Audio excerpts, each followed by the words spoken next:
soir, on partage le quotidien de jeunes autistes suivis par l'association Vivre et Travailler Autrement. Elle leur permet d'être encadrés et de travailler malgré la maladie. Nathalie Hérault, Didier Lepape. Donne-moi la maman. La maman. Bravo Arthur, très très bien. Donne-moi le papa. Papa. Très bien. Donne-moi le bébé. Bébé. C'est super. Donne-moi Ce le jour-là, canapé. Arthur réussit brillamment son test d'aptitude. 8 mois plus tard, c'est un grand jour pour ses parents. Leur fils signe aujourd'hui un CDI. On est aujourd'hui vraiment très content de ce dispositif et encore plus ravis qu'Arthur nous rejoigne. Et puis voilà, c'est que le début pour lui d'une longue aventure. Et pour vous aussi. Voilà, donc on va te donner ton contrat à signer, si tu veux bien, s'il te plaît. La scène peut sembler banale, mais Arthur n'est pas un jeune homme comme les autres. Il est atteint du trouble du spectre de l'autisme. Sa scolarité a été compliquée. Pour sa maman, le chemin a été long. Je me suis détachée vraiment de cette peur de l'avenir, d'avoir l'enfant parfait, parce qu'il y a quand même un deuil à faire dans l'autisme de l'enfant parfait. C'est tout de suite, quoi. Dès qu'on sait, il faut agir. Il ne faut pas laisser, comme Arthur, il a été pris en charge beaucoup trop tardivement. Et je pense qu'effectivement, il aurait pu peut-être être verbal aujourd'hui, peut-être faire des études. On ne sait pas. On ne sait pas. Félicitations Arthur. Arthur. Ouais.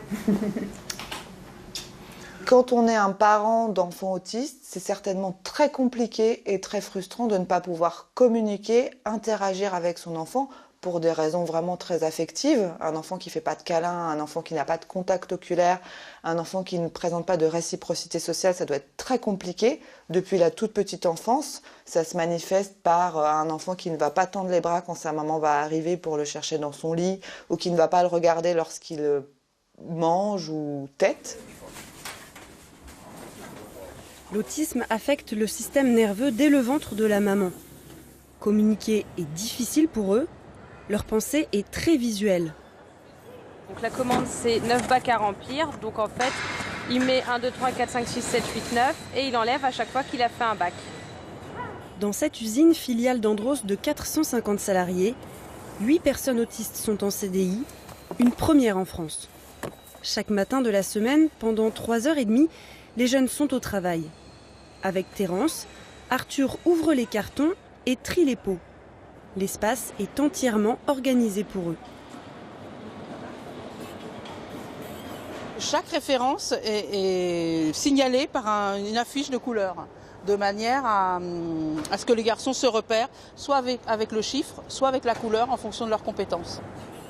Pour traverser, une signalétique a été mise en place.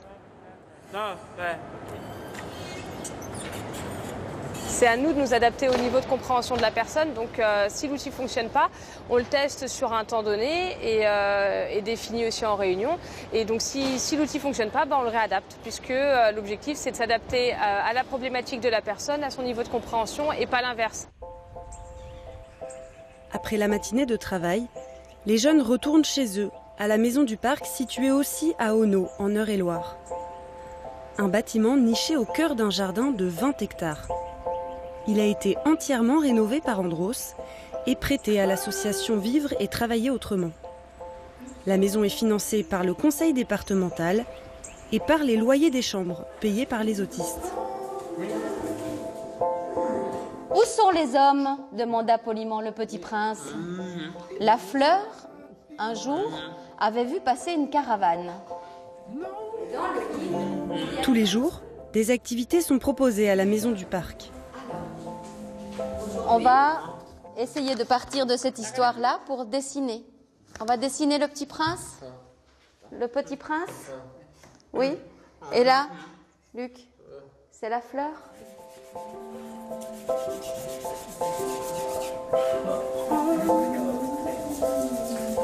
Arthur ? Qu'est-ce qu'il y a après comme image ? Renard. Un renard. Peur. C'est une émotion du moment et On ne cherche pas spécialement à révéler quelque chose d'eux. C'est un moment où ils sont libres d'expression. Le trouble du spectre de l'autisme varie d'une personne à l'autre. Certains parlent ou écrivent, d'autres non.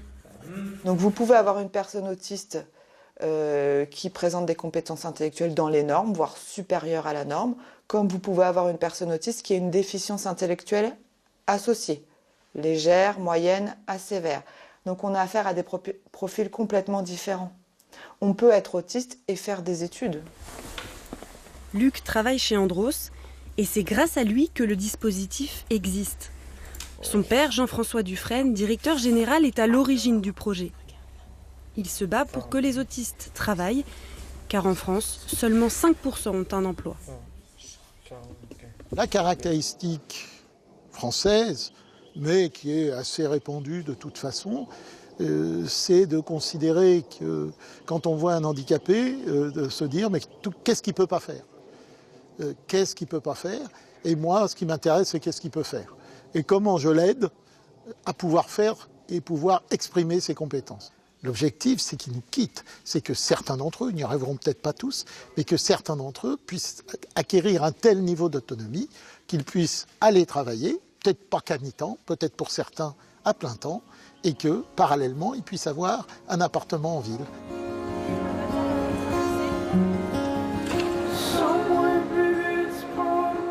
Le lendemain, retour chez Andros. Là, c'est des yaourts au chocolat. Et ensuite, il y a différents postes où chaque jeune va s'installer sur le poste sur lequel il est mis au niveau de la photo.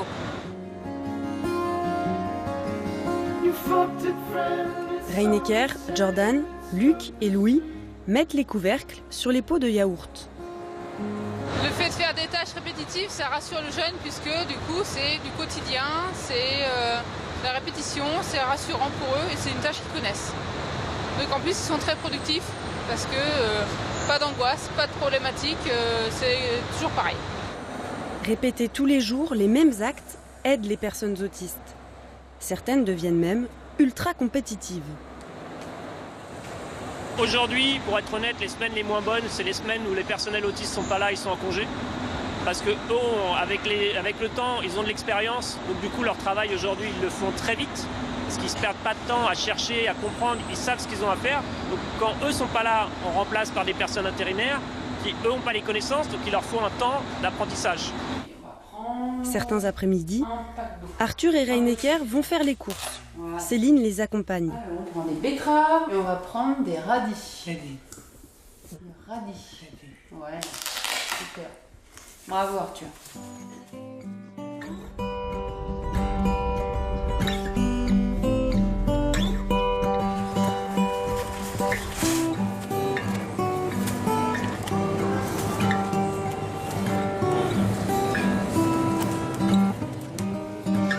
Arthur, viens voir, la dame, elle te demande pour combien de personnes? Allez, 12. Tu veux quoi, Arthur? Tu veux quoi comme poisson?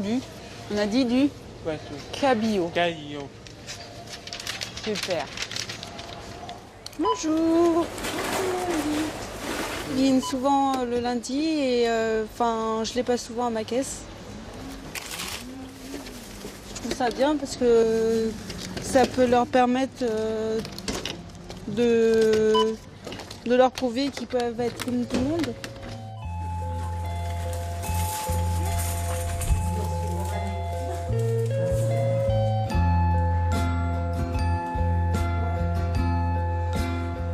Tous les soirs, les jeunes racontent leur journée. Un rituel qui les force à prendre la parole. C'est Arthur qui commence. C'est parti.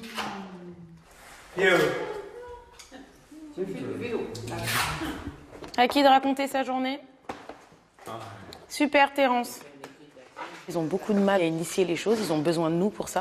Et là, justement, c'est ce qu'on travaille avec eux. C'est pour ça qu'au début, on dit qui veut le faire. On leur propose, mais on ne désigne pas. C'est pour qu'ils puissent avoir l'initiative et qu'ils arrivent à demander d'eux-mêmes. C'est très important. Bonne nuit, Loulou.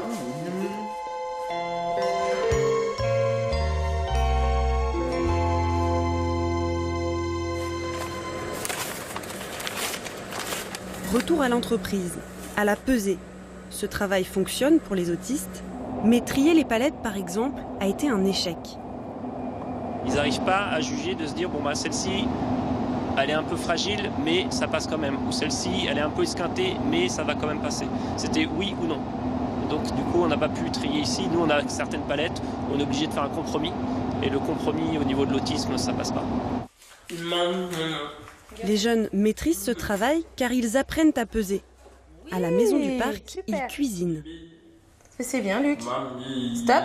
Ici, en fait, je leur apprends à peser correctement, mais avec une balance électrique. Parce qu'avec l'aiguille, en fait, ils ont beaucoup de mal. Et ils n'arrivent pas à associer, en fait, les grammages. Donc, du coup, par contre, si je leur mets le petit picto d'à côté, 500 grammes, avec ce qu'ils doivent mettre sur la balance, c'est beaucoup plus facile pour eux. Génial, merci Rénica. Allez, on y va. Terence, tu peux aller dans le manège, Terence, vas-y. Parmi les activités des jeunes, l'équitation. Le cheval est une présence apaisante. 1, 2, 3. Et tu t'assieds doucement. Parfait. C'est aussi l'occasion de travailler l'équilibre. Stop. Voilà. Ok, tu lui fais une caresse? C'est bien. Quand on part en balade, j'essaye aussi qu'il ne soit pas trop passif sur le cheval. Donc je l'ai fait, par exemple, s'arrêter, repartir, caresser les oreilles, se pencher. En balade, on a dans la forêt, là ça monte, ça descend. Donc en montée, ils doivent adapter leur position. En descente, prendre une autre position.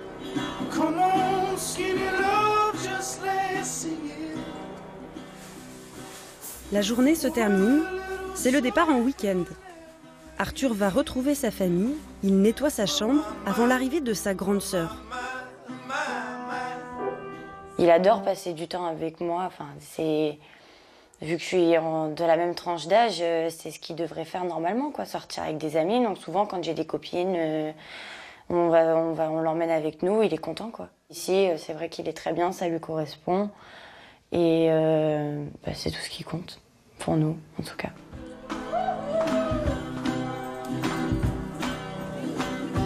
L'enfance d'Arthur a été compliquée. Chaque sortie était source d'angoisse, le regard des autres, les insultes dans la rue. De manière très positive, il s'est ouvert. Voilà ce qu'on peut dire, il s'est ouvert. Il accepte beaucoup plus l'imprévu, il accepte beaucoup plus les autres. Ça fait peur au début quand on vous l'annonce. Et puis finalement, notre vie s'est fait aussi autour. Et ma vie professionnelle a complètement été bouleversée aussi grâce à Arthur. Et grâce à Arthur, je suis la personne que je suis aujourd'hui. Avoir un emploi et être accompagné, pour les autistes, c'est une première en France. Un exemple que 2 autres entreprises veulent mettre en place. Jordan, Luc, Reinecker, Terence, Arthur. Leur monde peut nous paraître étranger, mais tous ces jeunes évoluent au quotidien. Grâce à ces expériences, ils pourront peut-être un jour être autonomes.